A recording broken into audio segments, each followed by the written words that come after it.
So once we're done with that, we'll be on our way in just a few more minutes. Should have you to Seattle early today. Once again, thanks for choosing Delta and welcome aboard.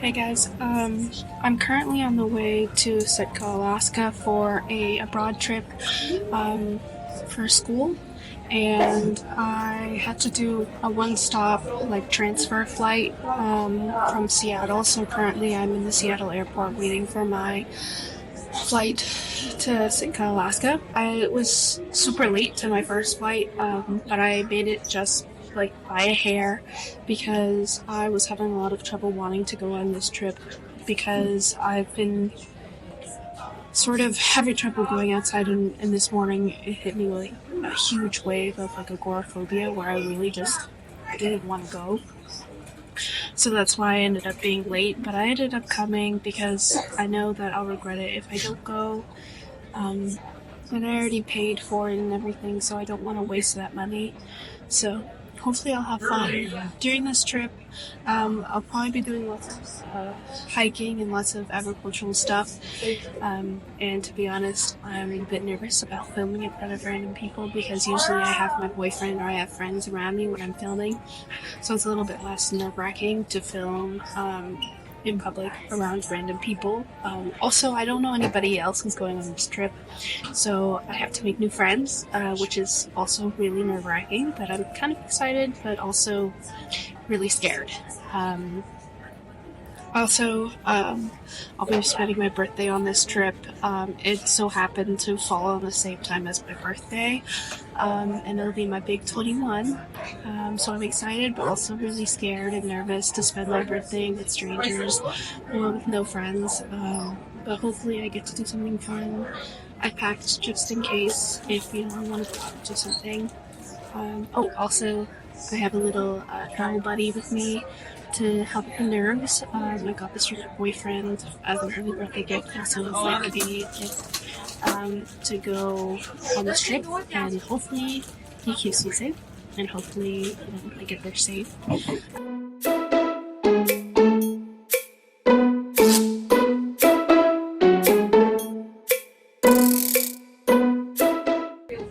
I should arrive there around 7-ish in Sitka time, so hopefully, I'll get there, find something to eat, regroup with the group, and hopefully it should be good. So, yeah.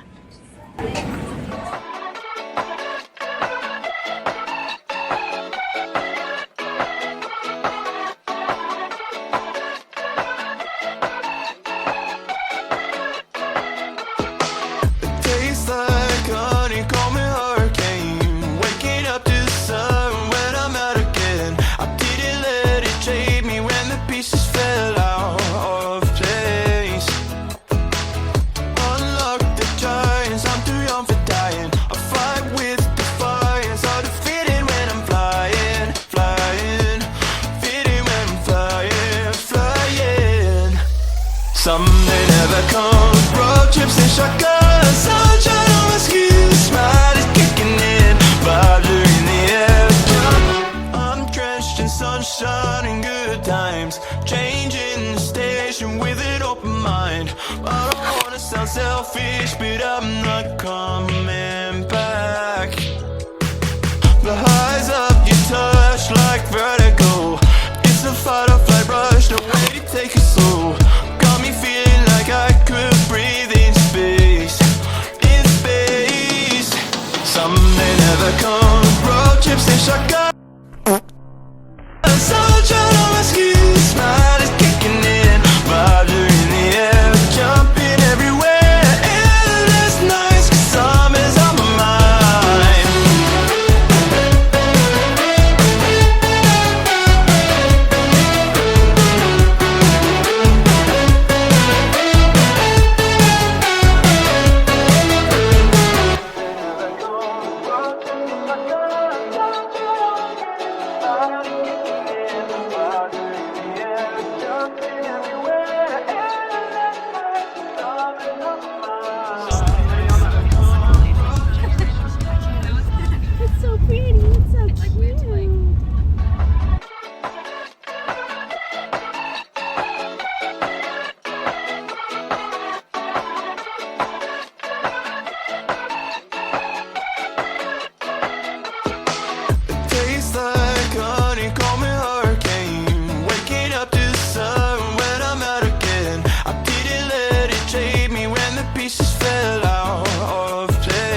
so cute. He's so silly. I love him. You should like text it. Someday never comes. Road trips and shotguns. Sunshine on my skin. Smile is kicking in. Vibes are in the air. Jumping everywhere. Endless nights. 'Cause summer's on my mind.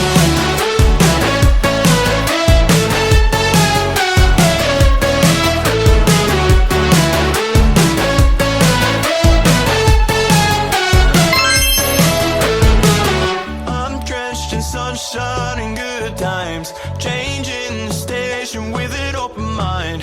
I don't wanna sound selfish, but I'm not coming back. The highs of your touch like vertigo. It's a fight or flight rush, no way to take it slow. Got me feeling like I could breathe in space. In space. Someday never comes. Road trips and shotguns. Sunshine on my skin. Smile is kicking in. Vibes are in the air. Jumping everywhere. Endless nights. 'Cause summer's on my mind.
Okay, so you know all that stuff I was talking about at the airport about me being worried I wouldn't make friends on this trip, or I'd be alone most of the time, or I'd be spending my birthday alone, and I was worried that I would be a loner and I wouldn't get along with anyone.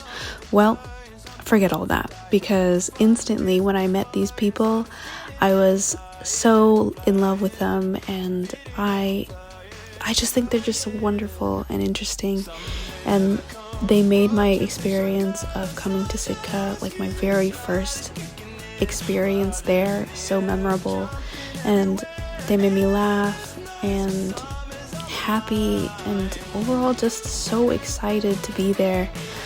And we went around exploring the place because we decided since we have nothing to do today, we would look around the area that we're staying at. So we did that, and also I watched them climb this little tower thingy, and I don't really know what it is, but I watched from afar and held on to phones and stuff because I'm a scaredy cat, but still. I just want to show my appreciation for knowing that this will always be one of the most memorable starting out of a trip that I have ever had.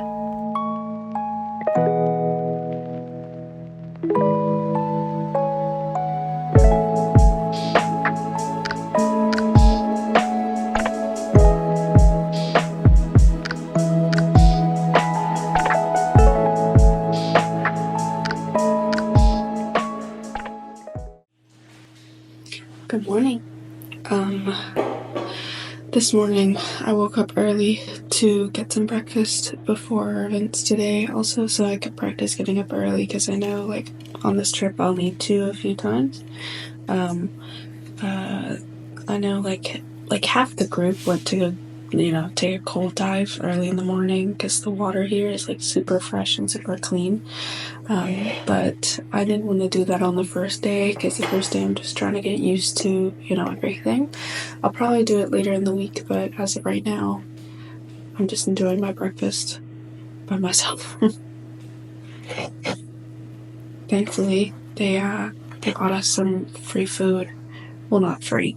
The professors bought us food, and they got bagels, and I do love me a bagel, so should make myself a cream cheese bagel.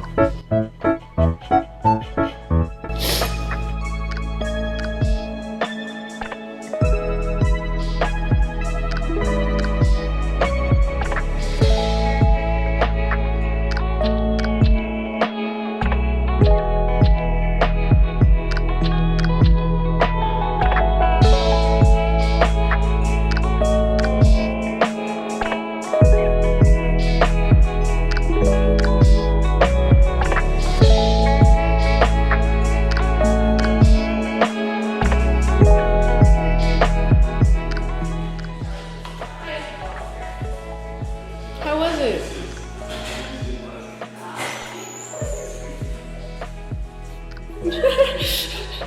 It wasn't too bad. Really? Okay.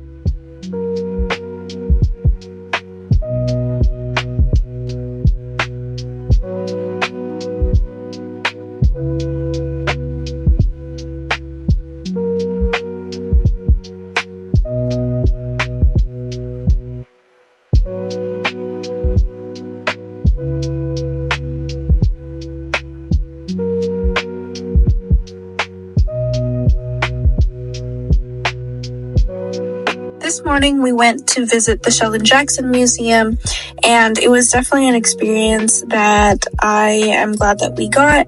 We got to speak with the director of the museum, and she talked to us a little bit about the different artifacts that the Tlingit people used. But she also made sure to preface the whole talk a little bit around the origination of this museum and the origination of the place that we were staying at. They were both founded by Sheldon Jackson. Sheldon Jackson was a person who began his work in Alaska in 1877, and he committed to the Christian spiritual, educational, and economic well-being of the Alaska natives. And he tried his best to preserve as many artifacts as he could, and that's what's shown inside the museum. However, he did approach it more as a conqueror than as someone who was trying to preserve a culture, because he put his name on a lot of the items and he presented them as a way of conquering the different artifacts instead of preserving the culture. He also founded numerous schools and training centers that served these native people. However, in these schools, the children were separated from their parents, punished for speaking their native language, and denied access to their cultures, as a result, causing his history to be something a little bit more complicated and a little bit horrible. Also, it was super interesting to me to be able to see the different artifacts and the different purposes and the uses that they had. To me, the most interesting thing, which she'll talk about in a second in this video, is the halibut hook.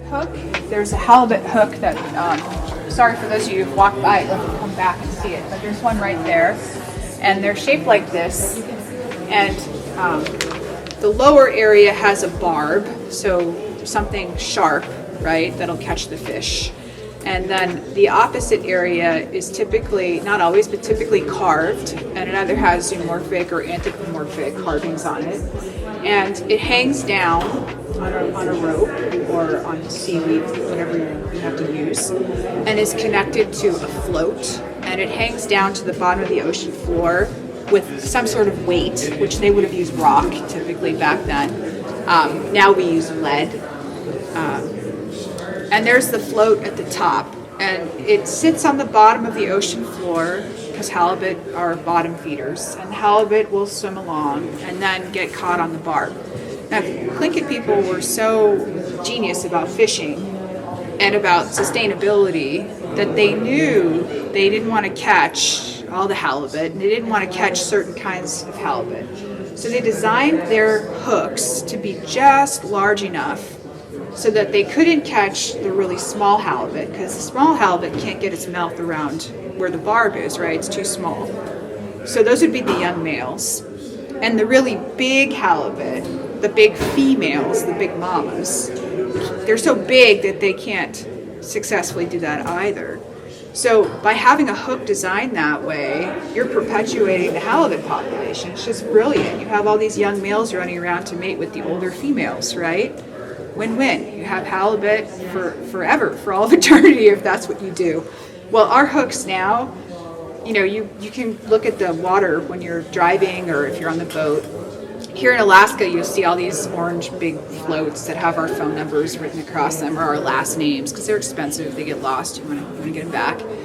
And we have line that hangs down to our lead and our hook. But our hooks are these awful little, you know, metal silver things that indiscriminately catch any and every halibut that comes close to it. I mean, if it puts its mouth, anything could put its mouth on that. We even catch rockfish that we don't need to catch when we go after halibut that way.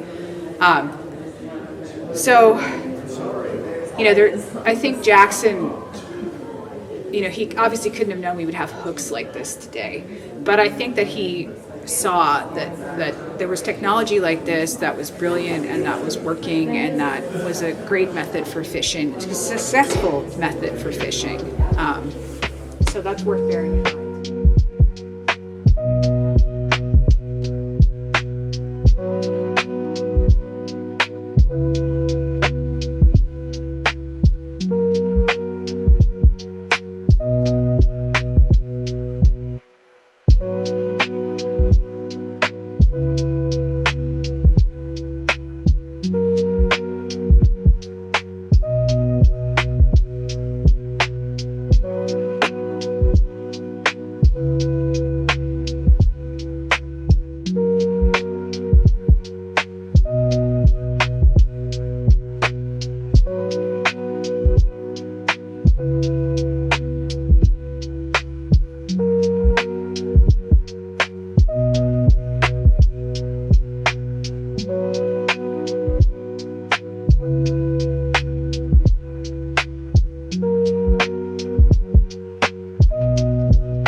A needle, regular kind of needle, usually a sharp one, and a thimble to create my basket.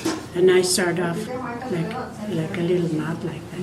You see the starter? There's just visual starters like that, in different sizes that are actually they're done. And those are for dance fans. And this is my usual basket. I've been doing this since 1980s. Like here, I'm starting to bend it like this, and then I'm poking the needle. Instead of on the side, I'm poking it more on the inside, like slanted like this, to make it come up like that. And if I want to do this, and then I'm poking the needle towards the inside on the rim of the basket. So that's how I do this shape. And then this one helps me smooth it out and shape it a little better or a little bit outward. So this is what I use to help me shape the basket. This is a process like this. You see this part? I took out the needle and I added on to start on the No. and this is a process like this. I don't have any curve, actually. Really? No. Well, then this is your chance. After it kind of dries up, you see these little things sticking up like that? Mm-hmm. After it dries up, I can use a little clipper and clip them off and it gets smoother. So, nice and smooth like that. Like this one. Just, you see, once it dries, I can clip them off and make it more smooth. Mm. Yeah. It's from the starters like this.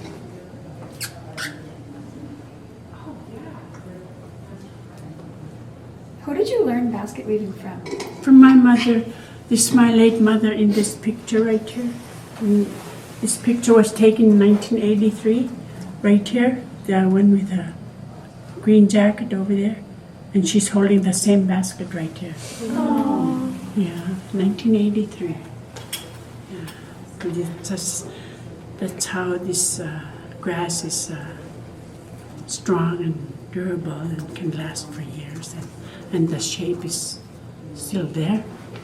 And she made this she got this basket done, and I've never adjusted or added anything to it, and it's still good. That's super cool. It's nice.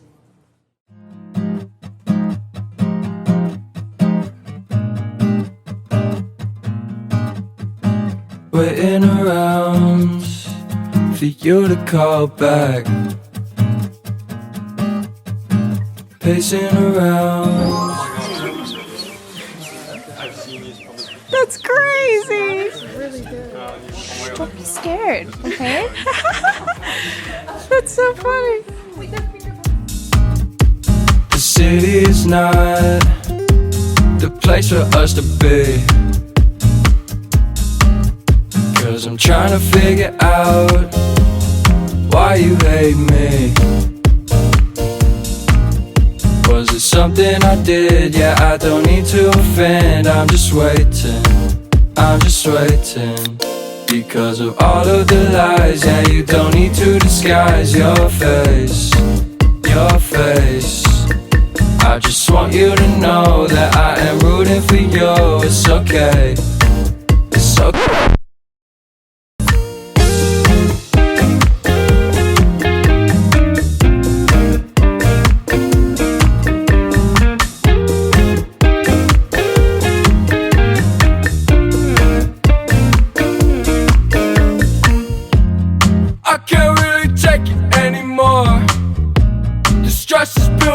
Inside my heart, the clock is ticking, the time is up. The way I feel it, I think it's done. Waiting around for you to call back. Science Center, we're so glad you're here. Welcome to Sitka, Alaska. You're on the ancestral homelands, current homelands of the Klingit people. Many people have stewarded these lands for 10,000 years.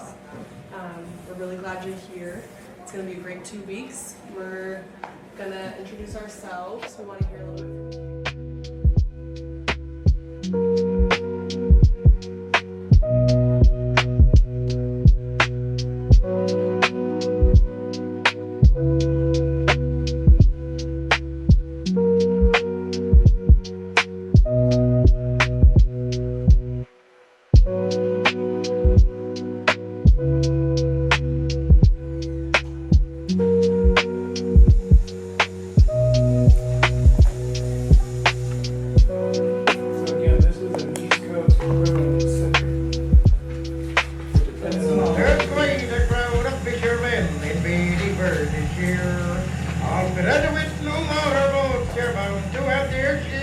In 1992, the Canadian government abruptly closed the cod fishery, the infamous cod moratorium, putting 30,000 Newfoundlanders out of work.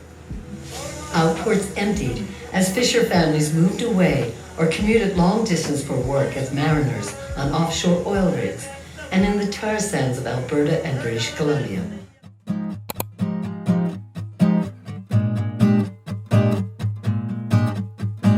Waiting around for you to call back. Pacing around my room and my dad. Crazy, crazy, I want you to know what you have against me. The city is not the place for us to be. 'Cause I'm trying to figure out why you hate me. Was it something I did? Yeah, I don't need to offend. I'm just waiting, I'm just waiting. Wow. All of the lies, yeah, you don't need to disguise your face, your face. I just want you to know that I am rooting for you. It's okay, it's okay.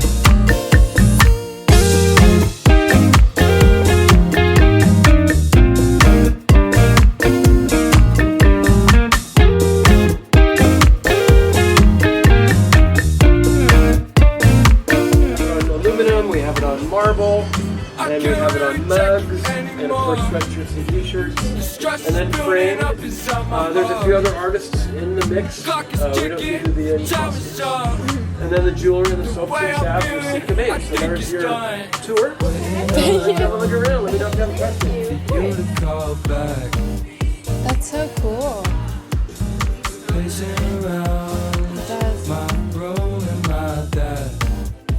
Crazy, crazy, I want you to know what you have against me. The city is not the place for us to be. I wanna find out now, 'cause you got me running all over this town. This town, 'cause I'm trying to figure out why you hate me. Was it something I did? Yeah, I don't need to offend. I'm just waiting, I'm just waiting. Because of all of the lies, yeah, you don't need to disguise your face, your face. I just want you to know that I am rooting for you. It's okay, it's okay.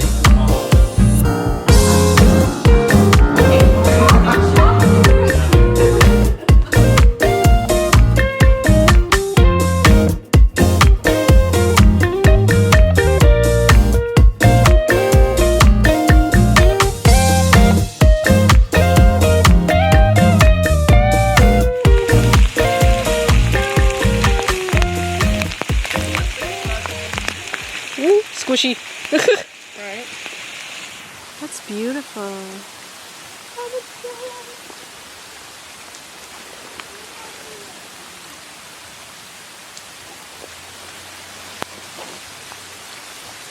Stepping through the squishy.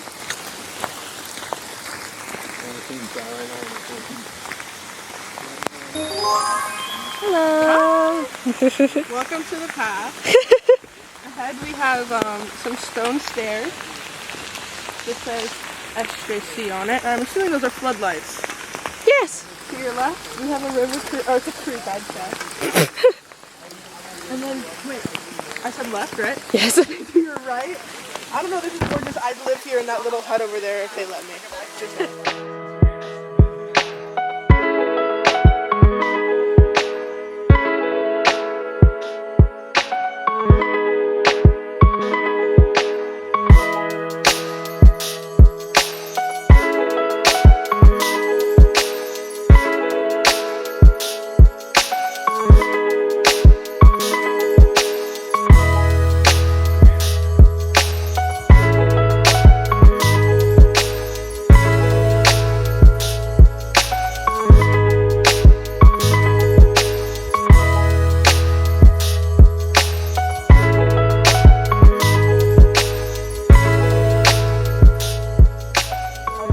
So Sitka is a community of 8,500 people. And even though we are a town of 8,500 people, we have historically been in the top 20 to 25 seaports in the United States. So when you think about that, that's pretty amazing. Alaska produces 60% of all the seafood in the United States. And it's like something like 1.9% of all the seafood in the world comes from Alaska. So when you think about that, that's pretty amazing. And if we were a nation, Alaska would be the 9th largest seafood producing nation in the world. 4.8 billion pounds of seafood were produced in the year 2022. That's quite a bit. Your index finger, they say represents number 1, which they say a sockeye, which I totally disagree with them because I'm not a real fan of sockeye, although it's red, to me it's too dry. That's also known as a red. Your thumb is a chum, also known as a dog salmon, because of the snout that it gets and its teeth protrude out. It becomes very colorful. It's also known as a kita. About the last 20, 25 years, it's a marketing term that they use. So 5 species of salmon, and if you're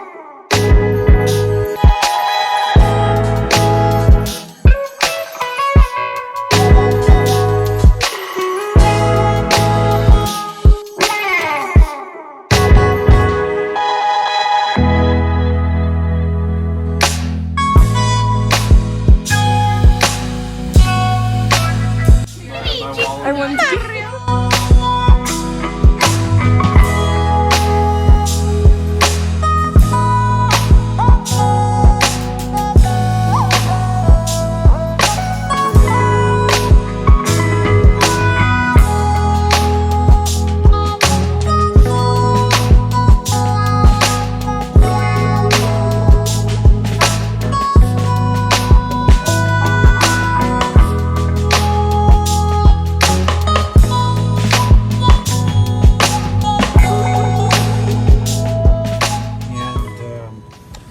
guys now fish for chum salmon, trolling for chum salmon, and a lot of gill netters have converted their boats from fishing. They'll fish for chums gill net wise 3 days a week because that's what they're allowed to fish. 3 days, and then the other days of the week they'll go trolling from them. But they use the same technique in the hold as far as their fish bags and refrigeration stuff that they use.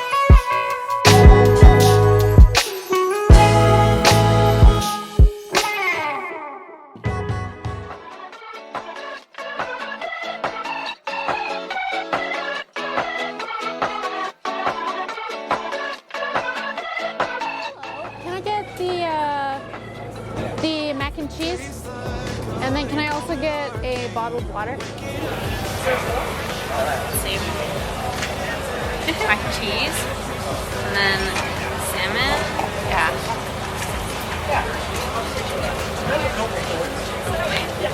Is it good? It's so good. Did you also get fries? Yeah, they said that they're coming in a minute. Oh my god, dude. That's it's good. So good. I want mine, bro. In the air, jumping everywhere. It's nice 'cause summer's on my mind.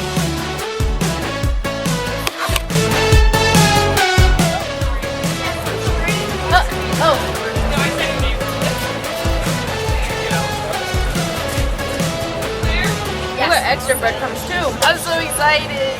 It smells so good. Cheers.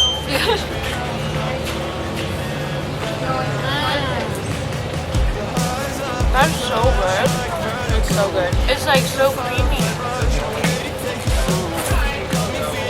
I could eat this forever. This is so good.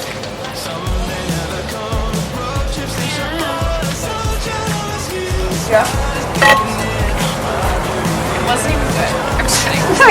sorry. Wait, that one's really nice. Here.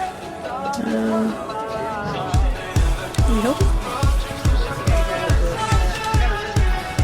There should be a little like click, right? But hey, don't open knives in stores.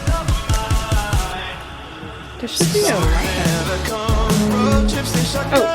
Oh, okay. You just push down in here. Oh, perfect. I like this though. This is cute. It's really nice. It's nice 'cause summer's on my mind.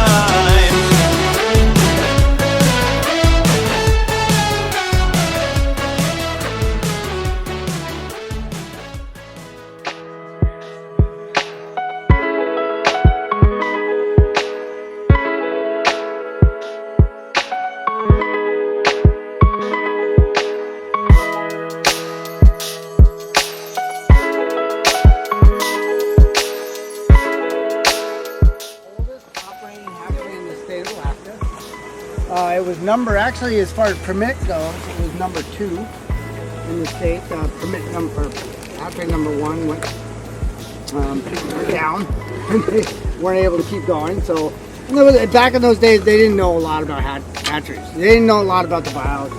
Now, why are we? Well, let me back up a little bit. So, Sheldon Jackson Hatcheries has, at present, we rear pink salmon, chum salmon, and coho salmon. Okay, so our permitted numbers, our number we're allowed to take eggs for, is 3 million pink salmon, and that's pretty much most of the fish here. It's the most prevalent fish in the state of Alaska. The second one, we do 3 million chum salmon. If you see a big salmon or big fish jump out here, it's either going to be a chum, like way bigger than the other ones, or it's going to be a possible Chinook salmon. So the Chinook, and then we have our coho in there. They're about mid there. You won't see any of the cohos around here until late September, sometimes in August. But generally, they're the last ones to come in. So return-wise, the first salmon that we rear, I'm not going to talk much about sockeye. That's a different salmon. But the return-wise, you're going to get your pinks and your Chinook back. They're the first ones to return for this hatchery. That timing can change all the way around for different places. Like if I was in Ketchikan or if I was up in Prince William Sound, that timing may be a little different stock. But generally your kings and your pinks will return. Then your chums. We get most of our chums in latter part of August. They'll start showing up. Now the exception to that is the chums that we have out here are part of a different stock. In other words, there's a summer stock and a winter stock.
If they don't all go back out once we have the net open, this is when the net's open, then you want to have a holding area prior to our fish ladder. And this is where our fish ladder goes. So that's just a fish push fish, if that makes sense. So, at the end of the run, this all thins out.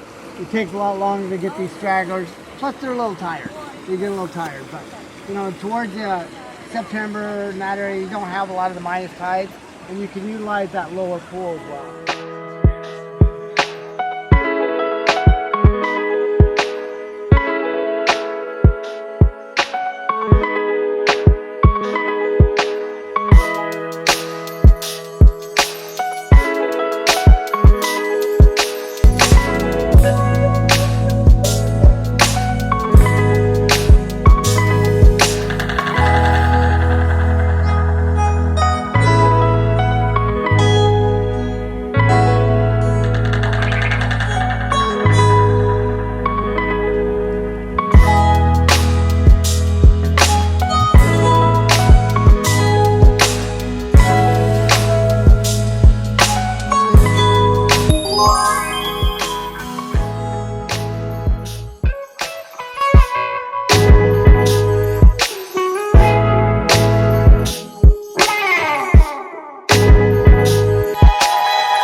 Wow.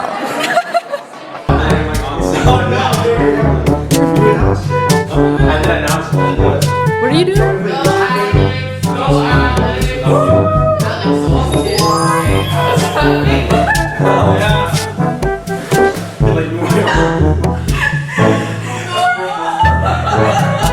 We got a noise complaint because he did this. He did this on the kitchen floor. Got us a noise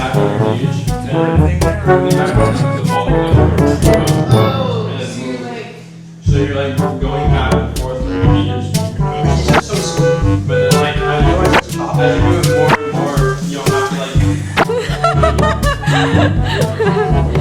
It looks so stupid.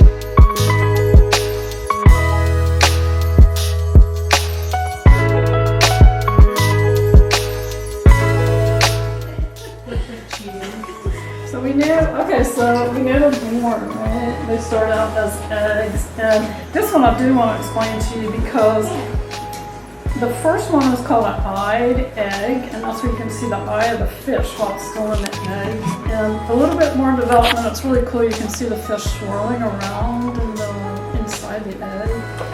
And then when they're born or hatch, they're still down in the gravel, and they have the yolk sac is still attached, and they feed off of that for a while.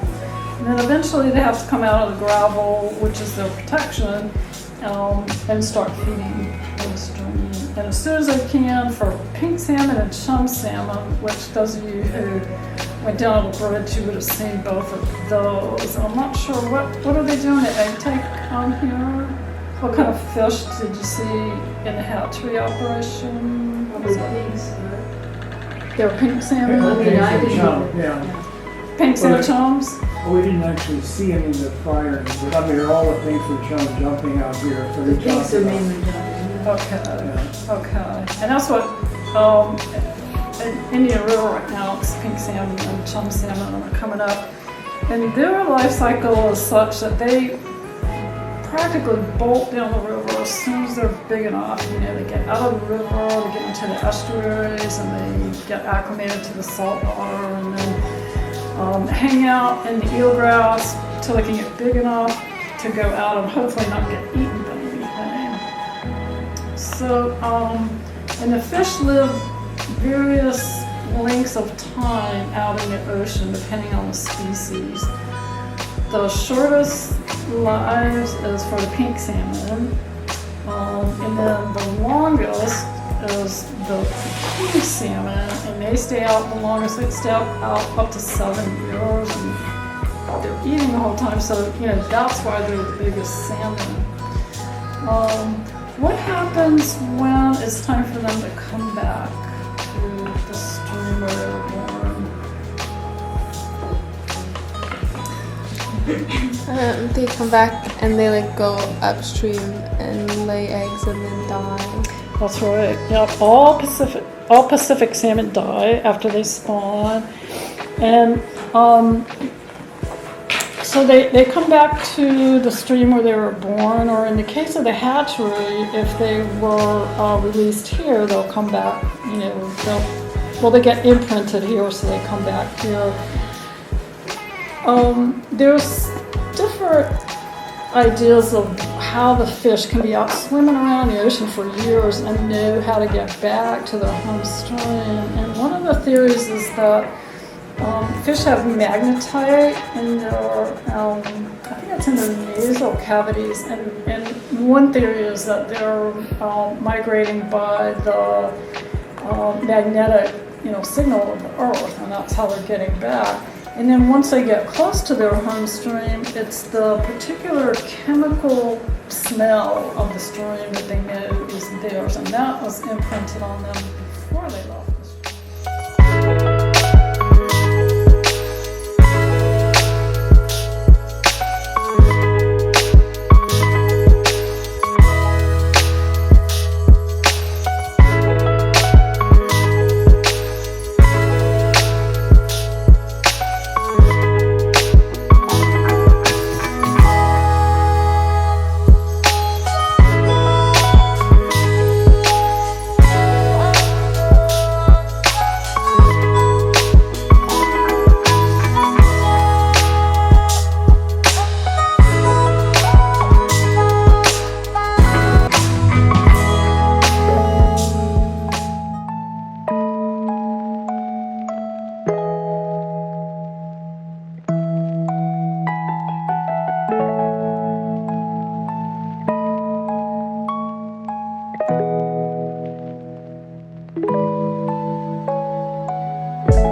Aww.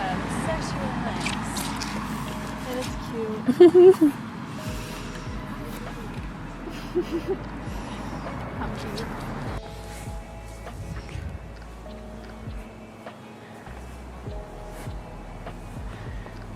Hello. Hello. I'm up in this beautiful tree. I'm naming her Roberta. Roberta the tree. Roberta the tree.